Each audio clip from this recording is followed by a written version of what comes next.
Hi, I don't know how you got here or where you're from, but I'm really glad you came. I'm Mindy Stern, and today I'm going to talk about commandment number 7 of successful self-employed superwomen. Become the #1 authority in your field. There is a lot of competition out there. Many people in your area do something similar to what you do, provide a similar service, and market to the same clientele. You may even be competing with someone who provides a different service but gets the same results for your potential clients, and your potential clients might go to them instead. Competition usually makes you have to work really hard to get each and every client, and it's very, very expensive. There are so many of you that the only way to get more sales is to invest heavily in advertising, which costs a lot of money. And you may have to lower your prices or cut profits just to make the sale. Sometimes you have to cut prices so much that you can't afford to keep your business running. Your income is too low to cover your costs, and you can't pay yourself a salary. Working in a competitive environment creates a lot of stress and insecurity. How is competition affecting you and your business practically and emotionally? Let me know in the comments below so I can help empower you. What if I told you that there is no such thing as competition? Unfortunately, there is competition, but there doesn't have to be. You can position your business in a way that competition becomes absolutely irrelevant. Identify what your customer values most and what their needs are inside and outside of the conventional market boundaries, and offer products and services that meet those needs. This will make your offer unique. Competition will become irrelevant, and you will be the #1 authority in that market space. And you'll be able to charge a premium and maintain high profit margins. That's basic supply and demand theory. The lower the supply, remember, you're the only one to have this particular offer, the higher the price. Look at Apple. They started off as a computer company, competing rather unsuccessfully with giants such as IBM. Today, Apple is the symbol of innovation. They think different. Apple is not a computer company. It's not a telephone company. It's not a music company. Apple is in a league all of its own. Thousands of people wait on endless lines to purchase the next Apple product before it's even manufactured. Apple has no competition, even though there are many companies making similar products. Now, don't think that you have to be a giant company in order to create a market space where you are the only player. I'll give you an example of one of my clients. Today, after we redefined her market space, she is a leading authority on well-being for truck and taxi drivers. New clients turn to her all the time, and she doesn't have to advertise at all. This wasn't always the case. A little more than a year ago, she was a massage therapist working out of her home, struggling to get her next client, and charging almost nothing for her time. Today, she's an authority on well-being for truck and taxi drivers, and she offers a variety of products and services that support all of their needs, not just massage therapy. She knows exactly how their vocation affects them physically and mentally, and she helps improve their life, their mentality, and their health. In short, when you become an authority in your field, you spend less on advertising. People turn to you by word of mouth or find you easily, and you can charge a premium for your services and thus work less hours if you so choose. Okay, so how do you do it? How do you become the #1 authority in your field? Today, in this Power Boost training, I'm going to discuss 3 techniques that will make you an authority in your field in a few short weeks. I'll discuss 3 unsupported beliefs that prevent you from becoming an authority in your own eyes, as well as in the eyes of your customers. And I'm going to discuss 3 behavior patterns that will turn you into the #1 authority in your field, and not only your customers will flock to you, but the media and organizations will too. So let's get started. First thing I want to talk about are the 3 techniques. So the first technique I want to talk about is give your customers what they want. It sounds very easy, right? It sounds very almost stupid. Give the customers what they want. Of course I'm giving the customers what they want, you know. I have a product or service and they have a need, and my product or service fits their needs. But I want you not to think of it in such a shallow level. I want you to dive deep into this discussion about what your customers want, really what they want, really seriously what they want deep inside, not technically how your product suits their needs, but your customer. Who is your customer? How old is your customer? What gender is your customer? Where does your customer live? Who does he associate with? What are his or her troubles, problems, challenges, aspirations? Start making a list of who your customer is and what they want in a broad spectrum of things, not just as far as a specific need and your product or service fitting that specific need. Think really super broad about the lifestyle of your ideal customer. What do they need? Maybe today you can't supply that need, but think about it. What do they need? It could be you can create a package, a world, a synergetic world that can suit your client's needs, and not just one need, but a variety of needs in the same spectrum of things that you do. Okay, just like my client, she was a massage therapist. So what does she do? She releases tension in the body and helps the, let's say, the flow of and helps your circulation, gives maybe more energy, or reduces pain. Those can be some of the things that she can do. But now she's not a massage therapist. She is a well-being.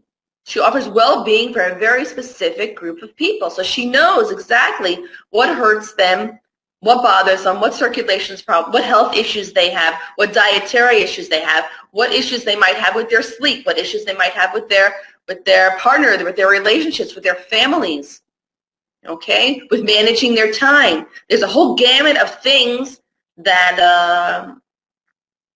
that her clients want in their life to give them a better life that she can think about serving them. So once you define what these people want on a broad spectrum, you can create a service for them and become an expert for that service, okay? If there's any questions, you're really welcome to write them down in the comments below so that I will be able to answer them later on, okay? Because I want to know what you're thinking. I want to know that this material is actually helping you, beneficial for you, that you know how to implement it in your business immediately. So the best way for me to know and for you to know is for you to ask questions. So feel free to do so below. So creating, the first technique is to look at your customers and figure out what they want in a very broad spectrum, okay? You want to be their go-to gal, okay? Because you want to know what they want. You want to be the go-to gal. Go-to gal, another word for that is to become an authority. You're their authority. Okay, the next thing I want to talk about here is something interesting, a technique that, oops, excuse me. Go where no woman has ever gone before. Okay, what does that mean? Silly. It means that I want you to look at your business and your service and your clients' needs and think about, don't limit yourself by how the marketplace defines what your business is, okay? Because the marketplace gives you lots of different stereotypes. The marketplace, if you look at what's happening with your competitors and how they're working, and you do what they are doing and how they are doing it, then you put yourself by choice, actually, into a competitive market. But I don't want you to be in a competitive market. I want you to be in a market where you are the #1 authority in your own market. Create your own market space. In order to do this, you have to start doing some things that no one is doing already. Go where no one has ever gone. And you can go where no one has ever gone in the product and service that you offer. Do something else. Like a massage therapist, why would she be talking about diet and eating habits? Why? A massage therapist wouldn't be doing that. However, a well-being expert would definitely be doing that. Okay, if you get my gist. That's only one approach.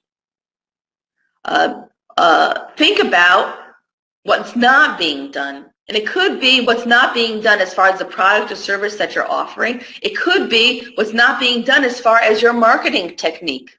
You can market and position, brand your product and services totally different than what everyone else is doing, like Apple. Okay? Apple's not a computer company. No, it is absolutely not. I don't even know how to define what Apple is, but it's not a computer company. Okay, it's not a media company. No, it is absolutely not. It's not even it's not an electronical company. Apple crosses. It's gone where no one else has ever gone. It's gone where no one else has ever gone. It's just super amazing. And you can do that too. Try to think of, be located in an area. Serve a clientele that's never been served. Market in a way that no one else is doing.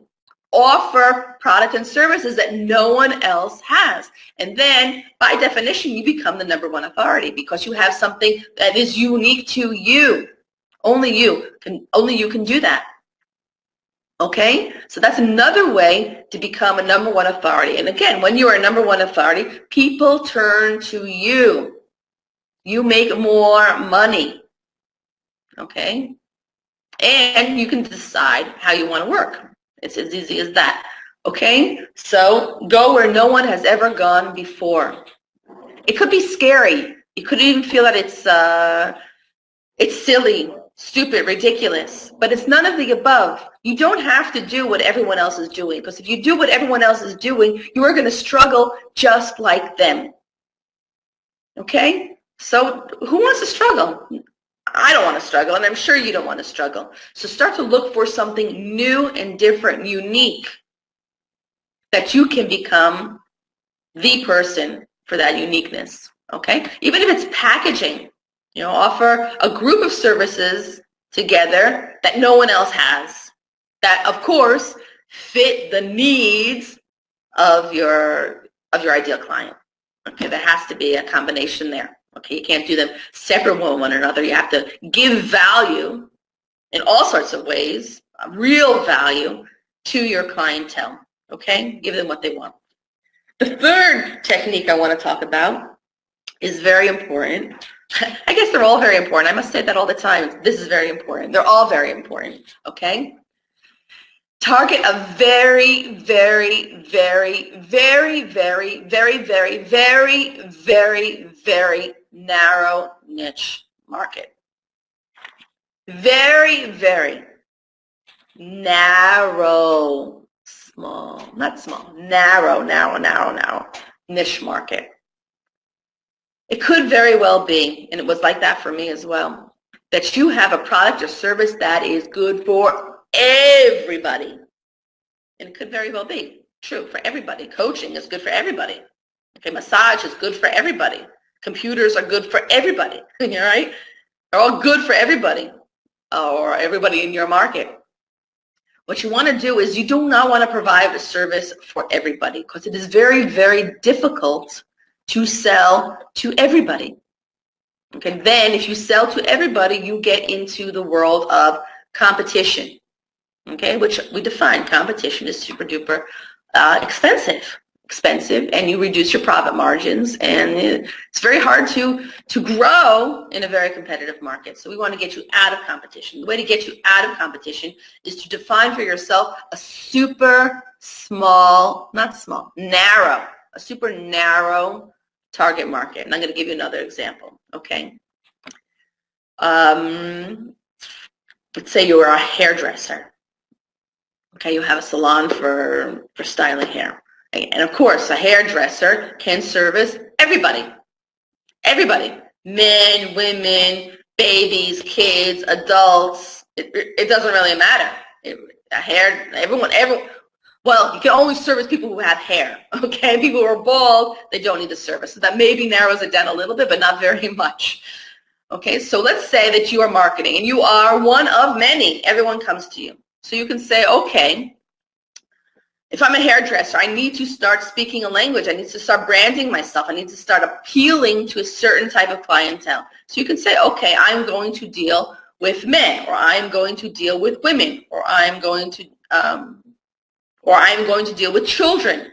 Okay, that's a way of narrowing the market. So then you can develop a language to promote yourself, a look, a style, a feel that is comfortable for that different clientele, whether it be children, yeah, maybe booster chairs or airplanes or I don't know what that children can sit in and make it easy for them. Music, maybe a play area for the kids to make it easy to bring them in, to make it comfortable for them to fit their needs. Same thing as for women. You can make it look different than a salon that you would look for men. Maybe in men you want to have a little bit more privacy. You want to have different music. You want to have a sports channel on the television. Okay, that's narrowing it down so you are become appealing to a certain clientele. So once you become appealing to a certain clientele, more people come to you. But that's very, in my opinion, that is very broad. Children, women, men is still very broad. You can narrow it down even more. Okay? When you narrow it down even more, you become an authority. So let's say you have this hair salon, and you want to say, okay, I am going to be the expert. I am going to service blondes.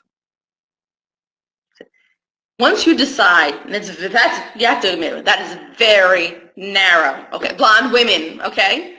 That is super narrow, super narrow. I am going to service blonde women, adult women, more narrow, right? So then what happens is when you become a service provider, a hairstylist for blonde adult women, then you can actually make it so specific, your branding, your approach, your language, that will attract these blonde women. And how many people do you know? How many hair salons actually have a service for blonde adult women? No. So when you have that, when you define that, and all the products you have, and all the services, and all the hair colors that you have, and all the techniques that you learn, okay, are specifically for blonde women, that you become an expert. You become the authority in hairstyles for blonde women. You know, different platinum blonde, strawberry blonde. I mean, you become the know-all, the go-to person for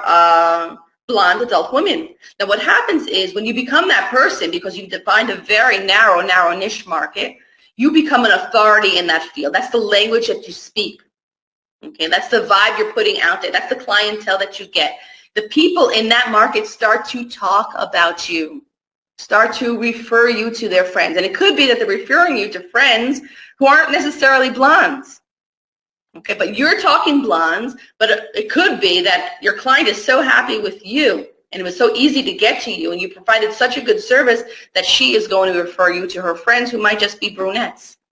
Okay, but still, you're the expert for blondes, but you might still be servicing brunettes. Okay, you might be still servicing husbands of the blonde women who come to you. You might be servicing their children. And your market grows by word of mouth and by reputation because you have become an expert. You are an authority. You are the go-to person for that very, very, very narrow niche. Okay, I myself, I have a narrow niche. I speak to women who are self-employed, who have their families, who have children, who are parents, okay? Women who are self-employed, who are parents, and value their family life, want to have a work-family balance in their life. That's a very small niche. I don't service men, okay? I don't service women who are employed, have an employment, get a salary. And more so, even make them more ambitious women, ambitious self-employed women who have families and their families are important to them. That's really very narrow. So the language that I speak speaks to those people, attracts those people who are ambitious, self-employed, super women who have families and their families are important to them. Okay? So have a not small, Mindy, narrow niche. The narrower, the better, because the narrower the niche is, the quicker that you can become an authority, and your reputation, your authority will be bringing in your customers rather easily, because you speak their language. That's the vibe you put out there. That's the message that you're sending. It's not vague. It's very super specific. Okie dokie. Now we're going to go on to the I have to do with this hand, three beliefs that actually are limiting beliefs that stop you from becoming an authority, even in your own eyes, nevertheless the eyes of your clients. Okay, we want you to be an authority in your own eyes, because then you can do it better, and in the eyes of your clientele, and in the eyes of the world, so that people will be coming to you. You will be attracting a very specific type of person. Okay, now, one of the beliefs that I find with a lot of people that I work with is this. There are others who know so much more than I. This is a belief, okay? This is a belief. There are others who know so much more than I. There are others that know so much more than you, I'm sure, in a lot of different fields. But when you have chosen to become an authority in a very narrow niche, and you know exactly what your clients want, your ideal clients want, you are an authority in that niche, in that service, and for those people. Okay, it could be that you're not Oppenheimer and you do not know how to make a nuclear bomb, an atom bomb. Okay, it could very well be. I don't know how to do that. I'm not an authority in that. I'm not an authority in science. I'm not an authority in medicine. I'm not an authority in biology. I'm not an authority in massage therapy. I'm an authority in entrepreneurship, in business, for women. Okay, and also you. You are, the minute you choose a niche and you know what your clients want and how to help them, you are an authority in that niche. And what happens is, it's very interesting, when you define so clearly who you are targeting, it becomes very easy to be an authority, because then you know what you need to learn. Then you know what books to read. Okay, then you know on what things you need to practice. You become an authority rather easily, because you know exactly what your niche market is, and you know exactly what your clients want, so you know exactly what you need to learn, to invest your time and energy learning and improving and mastering, because the master is the person who's the authority. Okay, so it all kind of like works together and builds together, and it's one step on top of the other. But first, it comes up with defining what your clients need, what their needs are, thinking out of the box and how to support those needs. Okay, and then creating the niche of your expertise so that you can become an expert. You will know once you've decided on what your niche is. You will know more than anybody else around you, because that's your chosen path, and that's what you are going to learn. And you're going to learn all the techniques on how to provide that service the best way that you possibly can. So you, even though other people have a lot of knowledge, in math and science and literature, the world is filled with things that people can learn. But I think everyone is best to choose what drives them most from inside, what drives them here from the belly, drives them to do things, what gift they want to give to the world. Once you know how you want to do that, you can easily become an authority. You can know more than anyone else, become a master in that field. Okay, so how would you change that belief that there are others who know so much more than I? You can change that belief that I am an expert in my particular field, in my niche. How about that? It doesn't disqualify other people from knowing more about other things. But what you need to know about is your market niche. You should become an expert in your market niche. Or you can say, I'm learning, there's another belief, I am learning everything I can possibly learn to support my market niche. How about that? That's a great empowering belief. Great empowering belief, instead of there are others who know more or know so much more than I do. Okay, the next belief I want to talk about is that What I have is not special. And we've spoken about this a few times, and it's a recurring belief that women have, and generally, people, you take yourselves for granted all the time. Women do, just because we need to do so many things, and we need to be good at so many things that it's just obvious that we do them and get them done, and they're done the way they should get done. Okay, but that is a talent. That is an acquired talent. You weren't born that way. You acquire things. You know how to do things. It's just really amazing. So when you say what I have is not special, I have to tell you what you have is special. I would change that to belief, to say what I have is unique, because what you do have is unique to you. You have the gift. What you define as the gift you want to give to the world. It's your definition. It's what you feel that you are good at and want to contribute to society in the form of your business. Okay? That's you. That's an emotion. That's you that puts out there what I want to bring to the world. Okay, so that is unique to you. And then you have the niche that you have chosen. Okay, you are speaking to a certain group of people, that you are providing them with a service or a product that they need, and that is unique. And you might be doing it in a different way than everyone else, and that also is unique. Unique, in my opinion, unique and special, they come in the same, they're synonyms.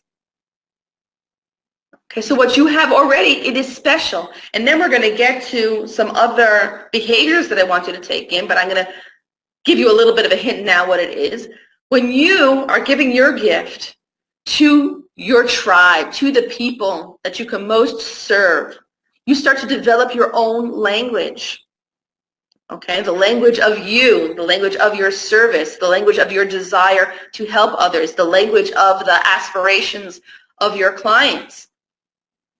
Okay, that is unique to you. That is special. No one else is doing it.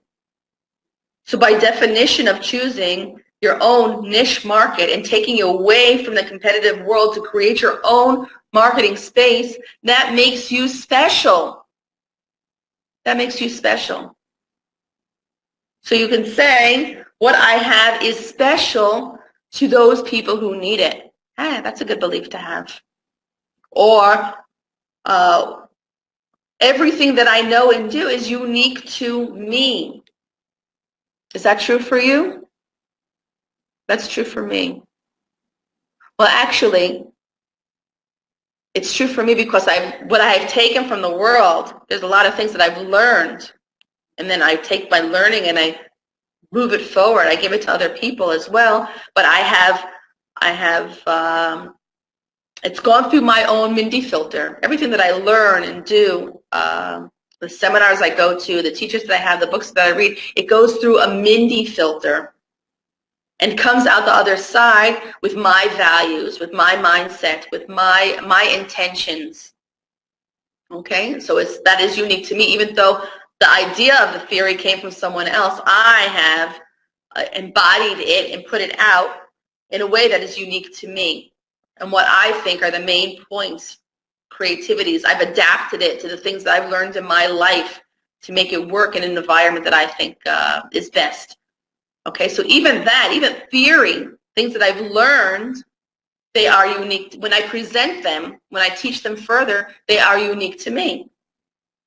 Okay, so what you have, and I'm going to say this again and again because it's a belief that so many women have, that they're not special, that they're not unique, that they don't have anything to offer, that they take themselves for granted. You be your big person. You are big. You are unique. You are special. You are. Okay, so see how you can change the belief. I have a unique approach to doing business. I have a unique offer for my clients. Okay, a special. We'll use the word special. I have a special offer for my clients. Those are new beliefs that you can adopt. And I'm going to have to do a training on beliefs, okay, to tell you how to recognize a belief, how to change it and make affirmations, new affirmations, and how to change it really, not just come up with a tagline, but actually change it physically and anchor it in your body. I think I'm going to do a training about that. Okay, so I'm going to go on to the next belief, the last belief that I have. This could be a very controversial belief. I'd be lying if I said I'm an authority. And that comes again, the same thing, what I have is not special. Your lack of belief in yourself could put you in a position where you do not believe that you are an authority. So you feel that if I say that I'm an authority, if I write that I am an authority, then I will be lying. Again,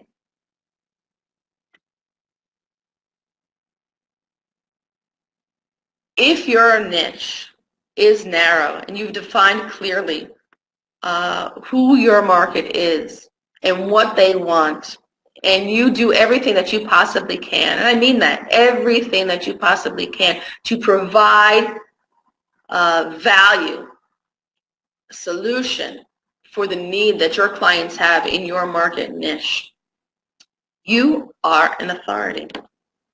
It could be that you have more to learn, but that does not negate the fact that you are an authority, because you know your stuff about how to service, how to give value to these people. You know it. You know how to do it. You know how to make the phone calls. You know the language to speak. You know where their hurts and pains are. You know how to solve their problems. You are an authority. And again, do not take yourself for granted. And it does not mean being an authority, even like a doctor, a surgeon, who could be the #1 surgeon, heart surgeon in your country. He still needs to learn more and practice more and research more and learn new techniques and develop new techniques. It doesn't mean, being an authority does not mean that you do not need to learn more. Of course you do. We all do. We're all growing. We're all becoming better at who we are and what we do. How do I know that? How do I know that you are going to become better? Because you're here. You're here to learn how to do what you do better, be more effective, be more efficient, make more money, give more time to your family. Okay? So you're always learning, and I think it's great. I'm a big fan of learning. I think people should always invest in their learning and their growing. And I think that in business development, it's not just business development, it's personal development. You have to grow as a person in order to grow your business as well. And then as you grow your business, you need to have financial development, because you will have money, and you'll need to manage money and create money and know what to do with your money. So those are the 3 things. And that's the service actually that I provide: personal, business, and financial empowerment. Okay? So you are not lying when you say that you're an authority if you've in fact defined who your clients are and what they need, and are developing processes and products to provide solutions for their needs. You become an authority to them and to the world who can see your market niche. Okay? So you can say, instead of I'd be lying if I said I'm an authority, you can say I am an authority to my market, to my niche market. I am an authority to the people that I serve. Okay? I would even say you are an authority and define what you do. Okay? I am an authority in empowering women, entrepreneurs, for personal, business, and financial development. I am an authority. That's what I know to do. Okay? Not only do I know to do it, that is what I learn all the time to do better. That's what authority is. Okay, so what kind of belief can you change that to? I'd be lying if I said I was an authority. Okay, I am an authority in my field. I invest in becoming an expert in what I do. Okay, I'm always learning. These are beliefs, okay? I'm always learning how to give more value to my customers. Okay? New beliefs that you can adopt, because you are not lying. You give true value to your customers. Just define it. Just package it. Okay? Okay, now I'm going to go on to behaviors. Okay, the three behaviors that you should adopt in order to create an environment where you are an authority, and will help you. And actually, you'll be able to do all these things very, very quickly. Okay, if you sit down now, you can do it quickly, and already in a few weeks, once you've decided on your niche market and you've decided on, you've evaluated what your clients want, what your customers want, what your patients want, your students, what they want, then you can easily and quickly become an authority to them, which will help your marketing and free you up. First is, and I mentioned it before when I talked about, I don't remember what, but when I talked about something, I mentioned it. Okay, create your own language and use it. The glossary of terms. Okay, once you've decided who your clientele is and what narrow niche you're going to be providing and what they want, what gives them value, you start to develop a language that is unique to you and what you do, and who you want to serve. So it's kind of a language is actually what makes us cohesive, what brings people together, what creates a tribe even, is the language. When we all speak the same language, things develop quicker. We understand one another. We can help one another better. We can ask for help more easily when we speak the same language. So in your business, even if it's a business that other people are doing similar things, create your own vocabulary, your own glossary of terms, your own language of defining what is important, what should be done, and where you're giving value. Okay? Use the language, write things down a lot. Repeat sentences, key phrases, and create something that is unique to you. That is part of how you build an authority. That is like, I'd say, an academic, a professor, a researcher. What they do is when they write a paper or a book, they create a language that makes them an authority. Today, I spoke about taking yourself out of the competitive market and creating a market space which is uniquely yours, where you become an authority. That is an idea that was developed in Harvard Business School, a book that was written by two wonderful people, Kim and I forget the other name. It's called Blue Ocean Strategy, to create a blue ocean where you can work by yourself instead of a red ocean where there's lots of sharks eating everybody up, and that's the motif for the competitive market, is a red ocean. But a blue ocean is an ocean that is open, blue, clear. There's coral reef there. It's beautiful, where you can swim by yourself and clients will come to you. Okay, they created a language, the Blue Ocean Strategy, and you can look it up on Google. Matter of fact, what I will do is in my Facebook page, I will put in a link there. Let's talk a little bit about the Blue Ocean Strategy. But it's a language. It's a language that they developed for marketing, which is really an important language. And people today, I think they wrote this book in about 1995, and today people are still talking about the Blue Ocean Strategy. It has become it's a theory, it's a terminology that people use when they talk about marketing and strategic marketing. So, create your own language, things that are important for you, that describe who you are, how you feel, what your values are, who your clients are, how they feel, and what their values are. Words for your solution. Give names to them. Give names to packages. Give names to products. Give names to services that can be communicated. And that way you create a tribe that speaks the same language, and that also makes you an authority, just like these people who wrote the book about the Blue Ocean Strategy. They are an authority today on marketing strategies, on how to reduce competition. Okay, become an authority by the language. Professors, they write papers. Researchers, they write papers that creates their own language, and then people pick up on the language and they use it. It becomes part of your brand. Language is part of your branding. Okay, so when people start to come to you and interview you, they will talk your language, and it magnetizes, it attracts a certain population to you, so you can become an authority to that population because it has attracted them. They like that language. They associate with that language. That language touches them inside, emotionally, in their belly.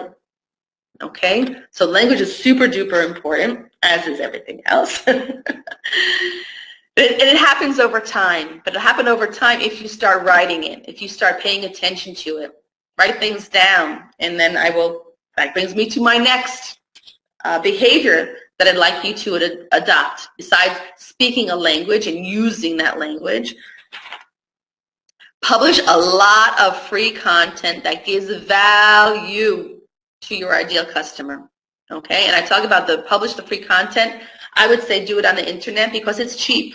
And it is out there and everybody is using it. It's a wonderful media to start with. It's not necessarily the only media that you should use, but it's a wonderful, wonderful, wonderful, inexpensive, viral type of media that you should use to get your message out there. You are now developing expertise in a very narrow niche market that you can define very clearly who your client is, what their challenges are, what solutions, what they want to, where they want to go, okay?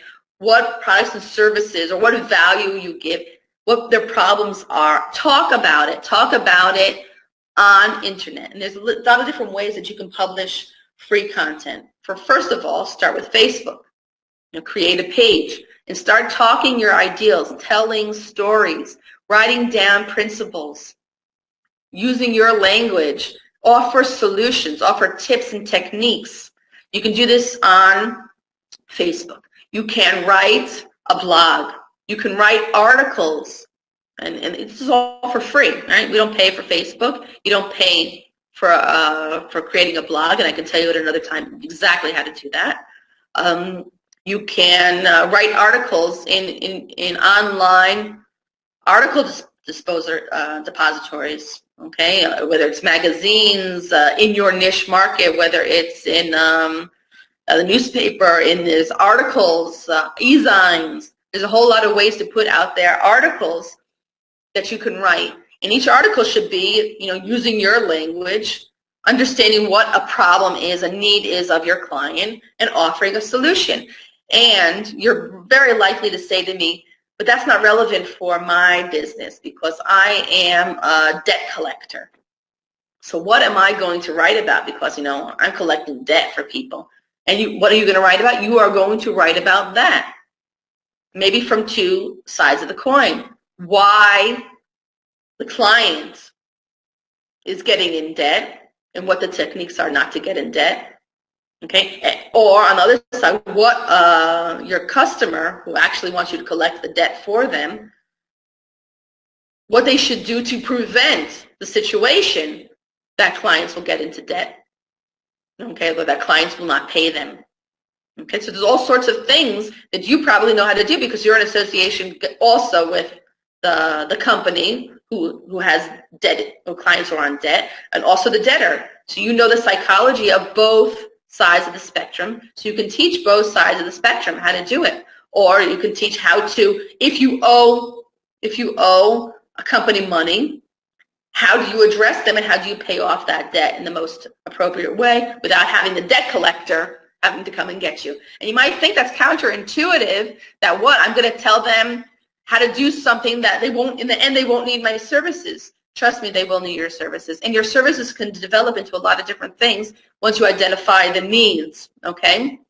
You can become the expert on how to prevent that situation of debt for companies or for private people. I mean, there's a lot of places you can grow in that once you have decided you were going to become the expert and start writing about it. And you can write about it. You can take videos just like I'm doing. You are now in a live training on Facebook. Now that might take some courage to talk according in front of a camera or to do audio. It might be easier to do it. You can do audio presentation. They can be short. They don't have to be as long as what I'm doing. They can be 10 minutes, 15 minutes, 20 minutes. It doesn't really matter. Just put things out there in your language, with your name, with your service, to your niche. Put it out there, and Google will help you attract your ideal clientele, okay? It will attract, YouTube will help you attract your perfect clientele, okay? And then there's other stages on how do you actually advertise in those arenas. However, you don't have to advertise, you don't have to pay. You just have to put yourself out there, your ideology, your thought processes, your ideals within the spectrum of the business and service that you're offering. Okay? Put it out there, and that is the best way for people to get to know you. And I'm going to add something to that. I would say when you put something out there for the world, put the best of the best of the best. Give true, real, excellent value to the people who might need your services.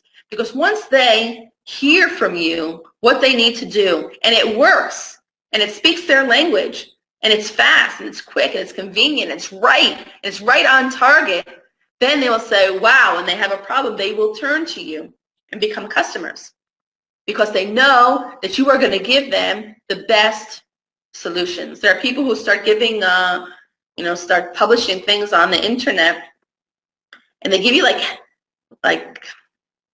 I don't even know how to say it in English. They give you these bombastic, superlative headlines. And you're like, what does that mean? What are they trying to tell me? Or they give you half-truths, or they tell you what the problem is, but they don't give you the solution. And these are all ways to catch you, trying to catch you. Don't do that to people. That's manipulation. Be honest. Be true. Show them the way. Show them the light. Show them the gift that they so desperately need that will change their reality for the better. And then you will be the go-to person. You will be the authority just by virtue of you being honest and open and really trying to help them. Okay? There's a different kind of help that you can give in a 10-minute or even an hour training than you can give in a business environment where you have become where the client has retained you to provide services or has come back to you. It's very different. You can say also, I'm going to jump to another thing, even if you have product, that it's not a service that you can explain or an ideology that's behind that. Every product you can build an ideology. The ideology can be based on what need the product is serving. True, real needs. Let's say you're selling jewelry or artifacts. What need is that providing for the customer? Why does the customer want to buy that?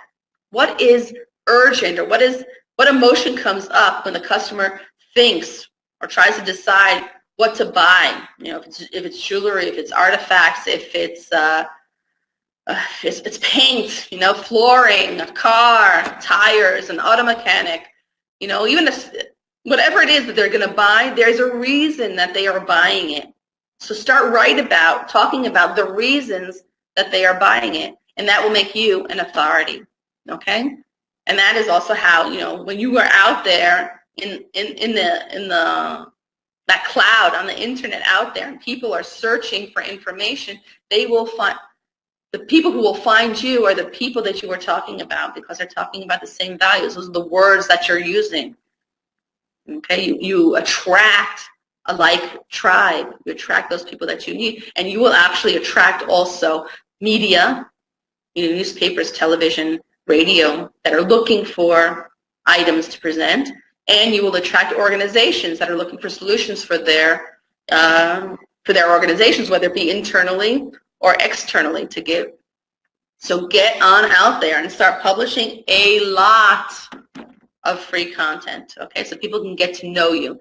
A sales process works in a place where they say, know, like, trust, okay? Knowing you is by the free content. When you publish free content, people get to know you. When they listen to your free content over and over, they begin to like you, okay? And when they get to a point where they trust you, then they're going to ask you to be their service provider or buy from you, okay? Next behavior. Oh, it's the last one. Okay, create your own language, publish a lot of free content. And the third and final behavior I want to talk about is to collect and publish testimonials. That's the real authority. That really makes you an authority, because you can say until tomorrow you're an authority and explain to your tribe how you are an authority and what you know, and prove it by talking about it. But there is nothing more effective than someone else saying that you're an authority. Okay, so that's the testimonials. Get used to it. It's also it's very difficult for people in general to ask other people to say what they like about what they like about them. But it's much more difficult for women. Okay, we've got all these super limitations, and society has bound us to go be out there and say, okay, if you like my service or product, please tell me about it. Please write it down. Please send me a testimonial. Let's do now a video testimonial. Okay, have other people talking about you. And to get other people to talk about you, you need to ask. Okay, so start asking for people for recommendations. You know, I was in a restaurant very recently with some girlfriends of mine, and then when we were settling our bill, the maitre d' came over and he was talking to us, and it was very nice, and we actually stayed for about 20 minutes longer talking to him. It was so interesting. And then he asked us if we are on TripAdvisor, and if we're on TripAdvisor, which I am, if we're on TripAdvisor, if we can write a testimonial, a review of his restaurant in TripAdvisor. Now, generally, I would not have thought about that because I wouldn't have thought about that. But he asked, and he was so nice that I did. You know, the next day, I got on my phone, actually, and I typed up a little nice review because we had a wonderful time at the restaurant on TripAdvisor for him, and that helps him out. That is other people saying that he provides a good service and a good product and service. So that is the best thing you can do. Try to build it into your systems where it's automatic. If it feels difficult for you, if it feels kind of heavy and you're embarrassed to ask, create a system that is part of the system, that becomes part of your routine that you do. You give something, even maybe put a postcard in or a link to a place where they can write a review for you. Wherever it might be, whether it could even be in Facebook. I know on Facebook pages is a place for reviews. I would appreciate it. You who are listening now, if you will, after you finish this training, this Power Reviews training, that you go into my Facebook page where you are now, and there's a place for reviews. If you will review me, I'd be happy to hear what you say. And you should not be afraid of reviews. For one, most times, you'll get a good review because you're an expert. You're giving a product and a service to someone who needs it and can benefit from it if they use it. Okay? So in most cases, you'll get a good review. And if you don't, that's okay too, because then you know what to improve. You want to have that feedback from your clients and customers. You want to know what didn't sit well with them and where you can become a better service provider, where you can give more value. So don't be afraid of that. And also don't be afraid of other people see it, because you can address that issue. You can address that issue. So don't be afraid. Please ask for testimonials. Ask for reviews.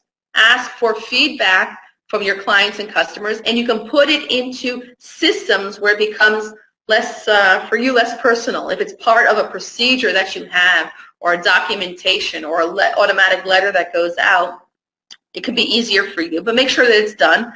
And then start to practice. Try to expand yourself, your horizons, and try to practice asking for it. Okay, asking for the review, the recommendation, the testimonial. And that not only you will be saying you're an authority, other people will be saying you're an authority. And then that gets really the ball moving on. They'll say it, and then they'll recommend you, and they'll have to justify their own testimonial. So, ladies, today was a big day for me, an important day for me, because I think it's the first time I'm really getting into marketing, which marketing is my love, my expertise, among others. But I love it. I live it. I breathe it. So it was really a pleasure for me to support you today in talking about how to become a #1 authority and start getting into that marketing arena. I am here to help you grow as a business, to become successful, self-employed superwomen. Any question that you might have on this topic, other topics, please feel free to ask, and I will answer. Okay, I am here to serve you. I am dedicated to your personal, your business, and your financial empowerment. Here's Mindy Stern signing off. Love you all. Bye.